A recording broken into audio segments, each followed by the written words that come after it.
세계 여권 파워 3위 어딘지 아십니까? 바로 한국입니다. 무려 192개 나라를 무비자로 드나들 수 있거든요.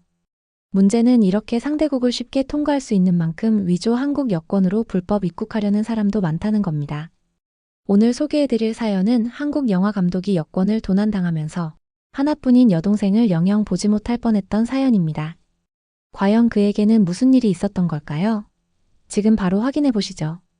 영상 시작 전에 구독과 좋아요 눌러놓으시면 더 재미있고 감동적인 사연 기다리지 않고 바로 들어보실 수 있으니 잊지 마세요. 안녕하세요. 저는 한국에서 활동하고 있는 31살 영화 촬영 감독 박지원이라고 합니다. 현재 저는 다수의 국제영화 프로젝트에 참여하며 세계 각국을 다니고 있습니다.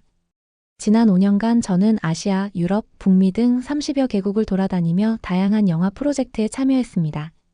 제가 이렇게 자유롭게 세계를 누빌 수 있는 가장 큰 이유는 바로 한국 여권 덕분입니다. 한국 여권은 2023년 기준 세계 여권 파워 순위에서 3위를 차지할 정도로 그 위상이 높습니다. 무려 192개 국가를 무비자로 방문할 수 있죠. 이건 정말 놀라운 일입니다.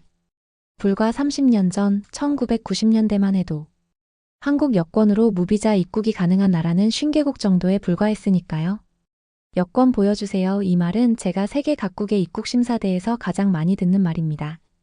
그런데 대부분의 경우 심사관들의 표정이 밝아지며 빠르게 입국 도장을 찍어줍니다. 특히 유럽이나 북미 지역에서는 한국 여권을 보자마자 한국인이시군요 라며 친절하게 대해주는 경우가 많았습니다. 이런 경험을 할 때마다 저는 한국인이라는 사실에 깊은 자부심을 느낍니다. 불과 반세기 전만 해도 전쟁의 폐허 위에 있던 나라가 이제는 세계인들이 인정하고 존중하는 나라가 되었다는 것이 정말 자랑스럽습니다. 작년 11월 저는 한중 합작 영화 프로젝트로 베이징에 있었습니다. 두 도시 이야기라는 제목의 이 영화는 서울과 베이징을 오가는 국제 커플의 이야기를 그린 로맨스 드라마였습니다. 저는 이 프로젝트의 메인 촬영 감독으로 참여하게 되었습니다. 촬영팀은 한국인 6명, 중국인 8명으로 구성되었습니다. 중국 측 스태프 중에는 리웨이라는 남자가 있었습니다. 그는 저와 같은 촬영팀의 조수로 항상 저와 함께 일했습니다. 리웨이는 30대 초반의 조용한 남자로 영어와 간단한 한국어를 할 줄 알았습니다. 그는 베이징 영화학교를 졸업하고 5년 정도 영화 업계에서 일해온 경력이 있었습니다. 우리 팀에는 릴링이라는 현지 통역사도 있었습니다. 20대 후반의 그녀는 한국에서 유학한 경험이 있어 한국어가 매우 유창했고 촬영 현장에서 한국인과 중국인 스태프 간의 원활한 소통을 도왔습니다. 릴링은 항상 밝은 미소로 모든 사람을 대했고 베이징에 숨겨진 맛집이나 현지 정보를 알려주며 한국 스태프들에게 많은 도움을 주었습니다. 처음에 저는 리웨이와 릴링 모두에게 좋은 인상을 받았습니다. 리웨이는 성실했고 제가 요청하는 것보다 항상 더 많은 일을 해냈습니다. 릴링은 전문적인 통역 실력과 함께 문화적 차이를 조율하는 능력이 뛰어났습니다. 촬영이 한 달쯤 진행되었을 때 저는 리웨이가 종종 개인적인 질문을 많이 한다는 것을 알게 되었습니다. 특히 한국에서의 생활, 취업 기회, 그리고 한국 여권으로 여행하는 것에 대해 자주 물어봤습니다. 지원 씨, 한국 여권으로 정말 그렇게 많은 나라를 자유롭게 갈 수 있나요? 중국 여권으로는 비자 받기가 너무 어려워요. 특히 유럽이나 미국은 정말 까다롭죠. 그때는 단순히 호기심이라고 생각했습니다. 실제로 중국 여권은 세계 여권 파워 순위에서 상당히 낮은 편이라 많은 중국인들이 해외여행의 제약을 느끼고 있었으니까요. 저는 리웨이와 릴링이 함께 식사를 하거나 대화를 나누는 모습을 종종 보았지만 둘 사이의 관계가 단순한 동료 이상이라고는 생각하지 못했습니다. 지금 돌이켜보면 그들이 카메라 앞에서 서로 형식적으로 대하는 모습이 의심스러웠어야 했는데 당시에는 그저 중국의 직장 문화라고 생각했습니다. 베이징 촬영의 마지막 날, 우리는 자금성 근처에서 마지막 장면을 촬영하고 있었습니다. 그날 저는 촬영을 마친 후 바로 인천행 비행기를 타야 했기 때문에 여권을 포함한 모든 중요한 서류를 가방에 넣어 세트장에 가져왔습니다. 점심시간 모든 스태프가 식사를 하러 간 사이 저는 몇 가지 장면을 더 확인하기 위해 촬영장에 남았습니다. 릴링도 현지 식당에서 예약 확인을 해야 한다며 촬영장에 남았죠. 잠시 화장실에 다녀온 사이 제 가방이 있던 자리에서 가방이 사라졌습니다. 처음에는 누군가 실수로 옮겼다고 생각했습니다. 그러나 곧 끔찍한 사실을 깨달았습니다. 제 가방이 완전히 사라진 것이었습니다. 여권, 신용카드, 현금, 그리고 그날 촬영한 소중한 영상 데이터까지 모두 담겨 있었습니다. 급하게 모든 곳을 뒤져봤지만 가방은 보이지 않았습니다. 릴링도 함께 찾아주었지만 소용없었습니다. 스태프들이 돌아왔을 때 상황을 설명했고 모두가 가방을 찾기 위해 나섰습니다. 그러나 리웨이만은 보이지 않았습니다. 리웨이는 어디 갔어요? 제가 중국인 스태프에게 물었습니다. 점심 먹다가 급한 전화가 왔다며 먼저 나갔어요. 가족 문제라고 했습니다. 릴링은 걱정스러운 표정으로 말했습니다. 리웨이에게 연락해 볼게요. 그녀는 여러 번 전화를 걸었지만 리웨이는 받지 않았습니다. 우리는 즉시 현지 경찰에 신고했고 CCTV 확인을 요청했습니다. 놀랍게도 카메라에는 리웨이가 제 가방을 들고 서둘러 촬영장을 빠져나가는 모습이 찍혀 있었습니다. 더 충격적인 것은 릴링이 밖에서 그를 기다리고 있다가 함께 택시를 타고 떠나는 모습도 담겨 있었다는 것입니다. 저는 배신감에 말문이 막혔습니다. 릴링까지 이 일에 연루되어 있다니 믿기 어려웠습니다. 그날 저는 예정된 비행기를 타지 못했고 급히 한국 대사관에 연락했습니다. 다행히 김성준 영사님이 신속하게 상황에 개입해 주셨습니다. 김 영사님은 40대 중반의 베테랑 외교관으로 여권 도난 및 신분증 위조 사건을 전문적으로 다뤄온 분이었습니다. 박 감독님 걱정 마세요. 임시 여행 증명서를 발급해 드리겠습니다. 하지만 이런 사건이 증가하고 있어 심각하게 보고 있습니다. 한국 여권이 국제적인 위조 조직의 표적이 되고 있거든요. 김 영사님은 베이징 경찰과 연락하여 수사를 도왔고 저에게도 필요한 조치들을 안내해 주셨습니다. 그러나 상황은 더 복잡해졌습니다. 베이징 공안국의 장 수사관이 저를 신문하기 위해 대사관으로 찾아온 것입니다. 박지원 씨, 당신의 진술에 모순점이 있습니다. CCTV에서는 가방이 분명히 보이는데 어떻게 그렇게 중요한 물건을 방치했죠? 혹시 보험금을 노린 자작극 아닙니까? 장 수사관은 날카롭고 의심스러운 눈초리로 저를 쳐다보았습니다. 김 영사님이 중간에서 통역하며 상황을 진정시키려 했지만 장 수사관은 계속해서 저를 의심했습니다. 우리가 알기로는 당신의 영화 프로젝트가 재정적 어려움을 겪고 있다고 들었습니다. 혹시 고의로 여권을 잃어버린 것 아닙니까? 저는 억울함에 화가 났지만 김 영사님의 조언대로 침착하게 대응했습니다. 다행히 제 결백을 증명할 수 있는 다른 CCTV 영상들이 있었고 촬영팀 동료들의 증언도 도움이 되었습니다.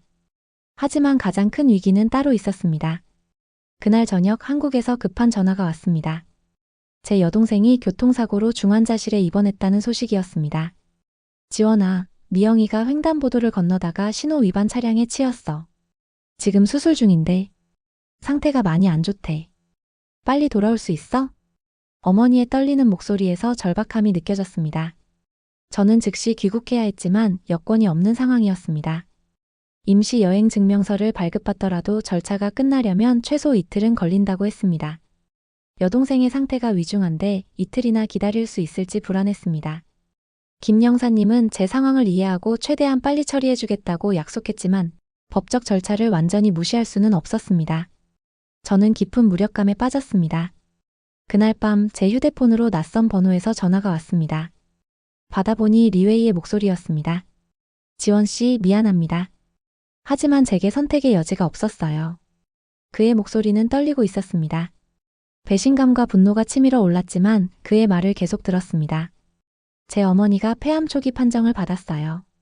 중국의 일반 의료보험으로는 커버되지 않는 특수치료가 필요한데 비용이 너무 많이 들어서 그들이 한국 여권 한 개당 2천만 원을 준다고 했을 때 저는 그만.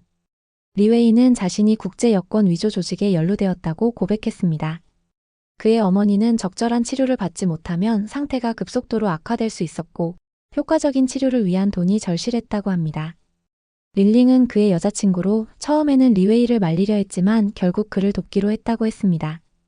당신의 여동생이 사고를 당했다는 걸 알았어요. 제 어머니처럼 고통받고 있을 거예요. 그래서 연락했습니다. 리웨이는 제 여권을 돌려주겠다고 제안했습니다. 단 한 가지 조건이 있었습니다. 경찰에 가지 마세요. 저와 릴링을 신고하지 마세요. 우리는 곧 중국을 떠날 겁니다. 어머니의 치료를 위해. 제발 부탁드립니다. 저는 깊은 딜레마에 빠졌습니다. 한편으로는 리웨이와 릴링을 신고해야 한다는 생각이 있었습니다. 그들은 분명 범죄자였고 다른 한국인들도 이런 피해를 입을 수 있었기 때문입니다. 하지만 다른 한편으로는 암 선고를 받은 어머니를 위해 필사적인 선택을 한 아들의 모습에 동정심이 들었습니다. 하지만 지금 당장은 저의 여동생의 상태가 가장 중요했습니다. 어디서 만나요? 고민 끝에 저는 물었습니다. 리웨이는 도시 외곽의 한 공원을 지정했습니다. 그는 제가 혼자 오는 것을 조건으로 내걸었습니다. 저는 김 영사님께 이 상황을 알려야 할지 말아야 할지 고민했습니다. 결국 여동생의 위급한 상태 때문에 저는 일단 리웨이의 제안을 받아들이기로 했습니다. 하지만 동시에 휴대폰 녹음 기능을 켜고 위치 공유 앱을 활성화하는 등의 최소한의 안전장치를 마련했습니다. 다음 날 아침 저는 약속된 공원으로 향했습니다. 가슴은 불안으로 가득 찼지만 여동생을 위해서라도 빨리 이 상황을 해결해야 했습니다. 이른 아침 안개가 자욱한 공원에 도착했을 때 저는 리웨이를 즉시 발견할 수 있었습니다. 그는 벤치에 홀로 앉아 초조한 듯 주변을 살피고 있었습니다. 제가 다가가자 그는 놀라며 일어섰습니다. 혼자 왔어요? 그가 긴장된 목소리로 물었습니다. 당신이 요구한 대로요. 여권은요? 리웨이는 조심스럽게 주머니에서 제 여권을 꺼냈습니다. 겉으로 보기엔 손상된 곳 없이 온전했습니다. 저는 여권을 받아들고 빠르게 확인했습니다. 다행히 모든 페이지가 그대로였고 조작된 흔적도 보이지 않았습니다. 데이터 카드도 돌려줄게요. 우리는 여권만 필요했어요. 리웨이가 영상 데이터 카드도 건넸습니다. 여권을 손에 쥔 순간 마음 한편으로는 그를 신고해야 한다는 생각이 들었습니다. 하지만 그의 표정에는 진심 어린 후회와 절박함이 보였습니다. 어머니는 어떠세요? 제가 물었습니다. 리웨이의 눈에 눈물이 고였습니다. 상태가 많이 안 좋아요. 이 돈으로 홍콩에서 새로운 치료를 받게 해드리고 싶었어요. 마지막 희망이라서. 그때 갑자기 공원 입구에서 소란이 일어났습니다. 경찰차 사이렌 소리와 함께 여러 명의 경찰관들이 공원으로 들어오는 모습이 보였습니다. 당신이 신고했군요. 리웨이의 표정이 배신감으로 일그러졌습니다. 아닙니다. 저도 몰랐어요. 저는 진심으로 대답했습니다. 제가 위치 공유를 활성화한 것은 사실이지만 경찰을 부를 생각은 없었습니다. 리웨이는 도망치려고 했지만 이미 늦었습니다. 경찰들이 우리를 발견하고 빠르게 다가왔습니다. 그들 중에는 장 수사관과 놀랍게도 김 영사님도 있었습니다. 박 감독님 괜찮으세요? 김 영사님이 걱정스럽게 물었습니다. 어떻게 알고 오셨어요? 저는 혼란스러웠습니다. 당신 휴대폰의 위치 추적 앱이 자동으로 대사관 보안 시스템에 연결되어 있었습니다. 외국에 있는 한국인의 안전을 위한 시스템이죠. 장 수사관은 리웨이에게 다가가 수갑을 채웠습니다. 리웨이, 당신은 국제 여권 위조 조직과의 연루 혐의로 체포됩니다. 그 순간 릴링도 공원 입구에서 체포되는 모습이 보였습니다. 그녀는 리웨이의 뒤를 따라온 모양이었습니다. 경찰서에서 저는 상황을 자세히 설명해야 했습니다. 여권을 되찾은 것에 감사했지만 리웨이의 사연을 들은 후 마음이 무거웠습니다. 그의 어머니가 정말 중병으로 고통받고 있다면 그의 행동이 비록 범죄였지만 어느 정도 이해할 수 있는 측면도 있었습니다. 김 영사님은 제 고민을 알아차리고 조용히 말했습니다. 박 감독님 걱정하지 마세요. 저희가 이 사건을 잘 처리하겠습니다. 그러나 장 수사관의 말은 달랐습니다. 리웨이와 릴링은 최소 10년 이상의 징역형을 받을 겁니다. 국가안보와 관련된 범죄니까요. 10년이라는 말에 저는 놀랐습니다. 한국에서라면 이 정도 범죄로 그렇게 긴 형을 받지는 않을 것 같았습니다. 특히 리웨이의 경우처럼 개인적인 사정이 있다면 정상 참작의 여지가 있을 텐데 중국의 법체계는 매우 엄격해 보였습니다. 혹시 정상 참작의 여지는 없을까요? 그의 어머니가 정말 아프다면 제가 조심스럽게 물었습니다. 장 수사관은 차갑게 대답했습니다. 그건 법정에서 결정할 문제입니다. 하지만 국가안보 관련 범죄는 관대하게 처리되지 않습니다. 저는 깊은 딜레마에 빠졌습니다. 한편으로는 리웨이와 릴링이 저지른 범죄에 대해 응당한 처벌을 받아야 한다고 생각했습니다. 그들은 분명 잘못을 저질렀고 다른 한국인들도 이런 피해를 입을 수 있었습니다. 하지만 다른 한편으로는 그들의 행동 이면에 있는 인간적인 이유와 절박한 상황을 이해할 수 있었습니다. 특히 제 여동생이 지금 병원에 누워있는 상황에서 리웨이의 어머니 생각을 하니 더욱 마음이 아팠습니다. 만약 제가 비슷한 상황에 처했다면 저도 극단적인 선택을 할 수 있었을지 모른다는 생각이 들었습니다. 상황이 정리된 후 저는 김 영사님의 도움으로 긴급 임시 여행 증명서를 발급받아 그날 저녁 비행기로 한국에 돌아갈 수 있게 되었습니다. 하지만 떠나기 전 저는 한 가지 결정을 내려야 했습니다. 김 영사님, 리웨이를 만날 수 있을까요? 김 영사님은 의아해하면서도 장 수사관을 설득해 짧은 면회를 주선해 주셨습니다. 구치소 면회실에서 만난 리웨이는 완전히 다른 사람이 되어 있었습니다. 그의 얼굴에는 절망과 체념의 표정이 가득했습니다. 왜 왔어요? 그가 쓸쓸하게 물었습니다. 당신 어머니의 연락처를 알고 싶었어요. 한국에 돌아가면 어머니의 치료를 도울 수 있는 방법을 찾아보려고요. 리웨이의 눈이 커졌습니다. 무슨 소리예요? 제가 당신의 여권을 훔쳤잖아요. 맞아요. 그건 잘못된 일이었고 당신은 그에 대한 책임을 져야 해요. 하지만 당신 어머니는 무고한 분이잖아요. 그리고 저도 가족이 아픈 마음을 알아요. 리웨이는 한동안 말이 없었습니다. 그러다 천천히 어머니의 연락처를 알려주었습니다.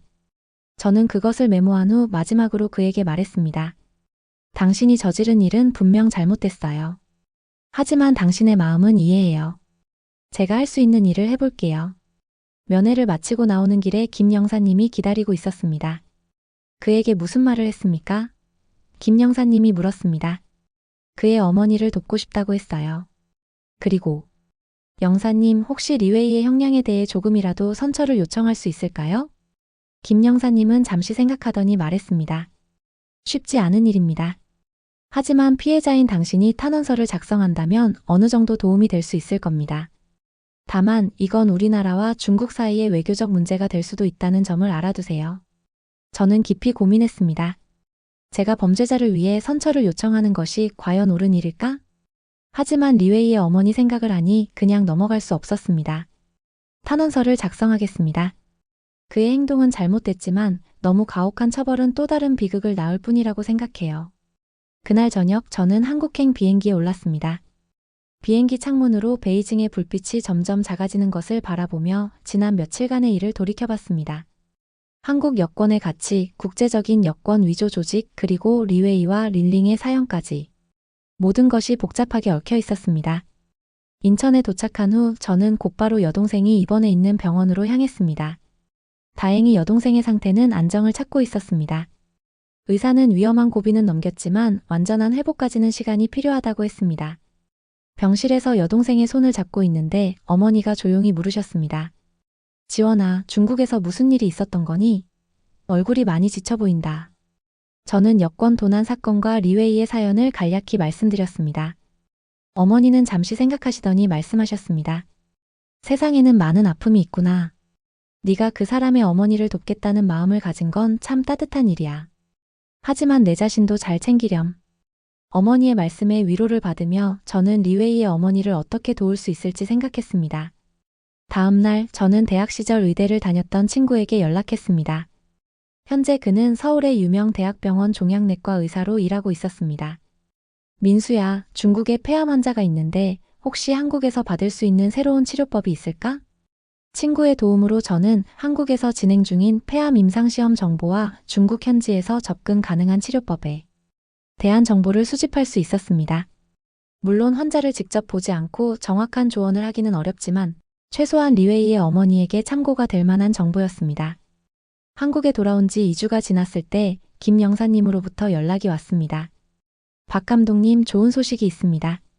당신의 탄원서와 중국 측의 추가 조사 결과 리웨이의 형량이 상당히 감경될 것 같습니다. 그는 여권 위조 조직의 말단 조직원에 불과했고 오히려 그의 진술 덕분에 더 큰 조직을 검거하는 데 도움이 되었거든요. 저는 안도의 한숨을 내쉬었습니다.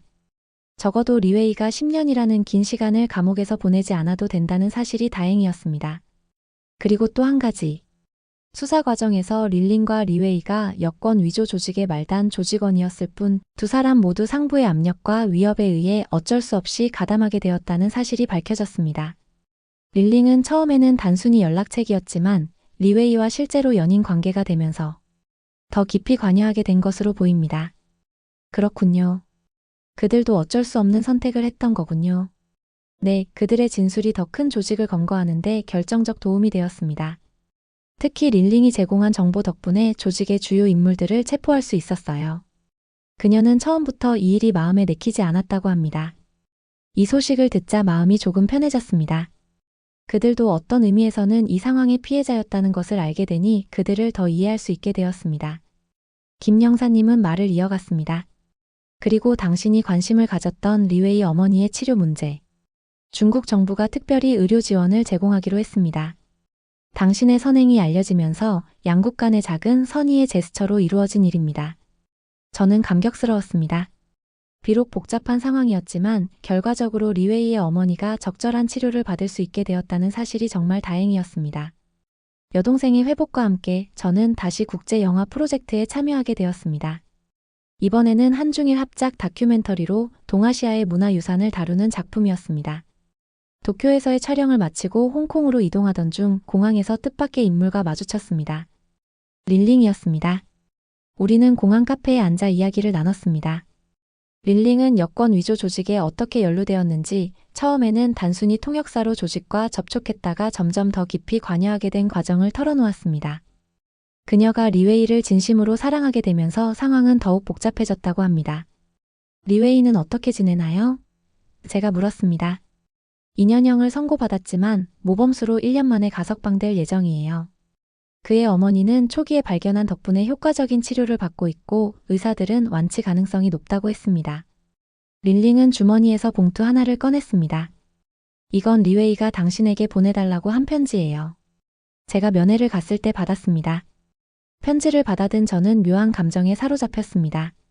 한때 저를 배신했던 사람의 편지를 받는다는 것이 불편하면서도 그의 근황이 궁금했습니다. 나중에 호텔 방에서 편지를 열어보았습니다. 박지원 감독님께 제가 이렇게 편지를 쓸 자격이 있는지 모르겠습니다. 하지만 당신의 관용과 도움에 진심으로 감사드리고 싶었습니다. 어머니는 치료를 받고 있으며 의사들은 생각보다 좋은 반응을 보이고 있다고 합니다. 이 모든 것이 당신 덕분입니다. 저는 감옥에서 많은 것을 생각했습니다. 제 행동이 얼마나 어리석고 이기적이었는지를 깨달았습니다. 한 사람을 돕기 위해 다른 사람에게 피해를 주는 것은 결코 정당화될 수 없습니다. 특히 당신처럼 선한 사람에게요. 출소 후에는 어머니를 돌보고 정직하게 살아갈 것입니다. 그리고 언젠가 당신께 직접 사과드릴 기회가 있기를 바랍니다. 리웨이 드림. 편지를 읽고 나니 마음속에 묘한 평화가 찾아왔습니다. 처음에는 분노와 배신감으로 가득 찼던 마음이 이제는 이해와 용서로 바뀌어 있었습니다. 저는 여권 도난 사건을 겪으면서 국경과 문화를 초월한 인간의 이해와 연민에 대해 깊이 생각하게 되었습니다. 이제 저는 여권을 2배로 조심히 다룹니다. 신형 여권으로 교체했고 항상 안전한 곳에 보관하며 복사본도 따로 만들어 두었습니다. 매번 공항 입국 심사대에서 한국 여권을 내밀 때마다 저는 이 작은 책자가 지니는 의미를 새삼 실감합니다. 그것은 단순한 여행 문서가 아니라 대한민국의 국제적 위상과 신뢰를 상징하는 소중한 자산입니다. 지금까지 저의 이야기를 들어주셔서 감사합니다. 오늘 사연 어떻게 보셨나요? 세계 여권 파워 3위, 192개국 무비자 입국이 가능한 한국 여권은 이제 국제사회에서 대한민국의 위상을 보여주는 상징이 되었습니다. 그만큼 우리 여권의 가치는 높아졌고 불법적으로 이용하려는 시도도 증가하고 있습니다. 정부도 이에 대응해 2020년 신형 여권을 도입하며 보안을 강화했습니다. 여권 정보면이 종이가 아닌 폴리카보네이트 재질로 만들어져 위조가 거의 불가능할 정도로 보안이 강화되었죠. 한국 여권의 높은 국제적 위상은 우리가 쌓아온 국격과 신뢰의 결과입니다. 그만큼 우리는 이 소중한 자산을 잘 지켜나가야 할 것입니다. 지금까지 특별한 한국의 이야기를 전해드리는 감동사연 베스트였습니다. 구독과 좋아요를 눌러주시면 영상 제작에 큰 힘이 됩니다. 소중한 의견도 댓글로 남겨주세요. 끝까지 시청해주셔서 감사드리고요. 더욱 더 좋은 영상으로 찾아뵙겠습니다.